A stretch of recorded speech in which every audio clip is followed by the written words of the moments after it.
The United States of America is the richest nation in the history of the world, and yet it's one of the least happy. Studies of various nations and how happy they are consistently find that the US is below the average, even though we're incredibly wealthy. How is it that we can be so rich and yet be so depressed, so medicated, so obese, so suicidal?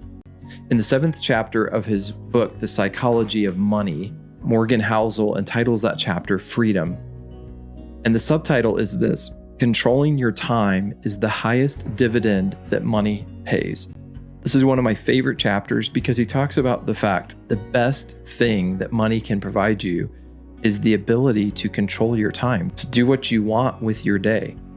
And so one of the things, if you are able to accumulate some level of wealth through the other things that he talks about in the book, is to use that not to just try to create more wealth, but to use it to buy freedom for yourself, freedom to spend more time with your family, freedom to do the things that you genuinely enjoy doing. He has a fascinating section in there about a book entitled 30 Lessons for Living, written by Carl Pillemer, who interviewed 1,000 different elderly Americans to find out what they had learned from their many, many decades of experience. No one, not a single person out of the 1,000, said that to be happy, you should work as hard as you can to make as much money as possible.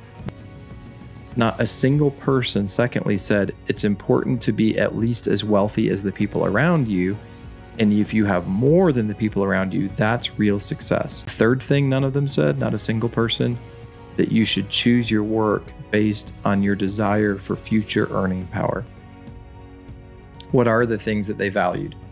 These people who've lived to be very, very old, what they looked back on their life and said was the most important were quality friendships, being part of something bigger than themselves. Many of you, you're involved perhaps at your church or something where you're really trying to serve God with your life, something bigger than you.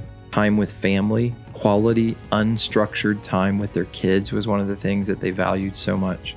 All those things were far, far more important than making money. So one of the highest dividends that wealth can pay you is the ability to control your own time, to have the freedom to do what you want with your time. And hopefully much of what you're doing during that time is spending time with your family and with the Lord, because faith and family ultimately are far, far more important than finances and material wealth.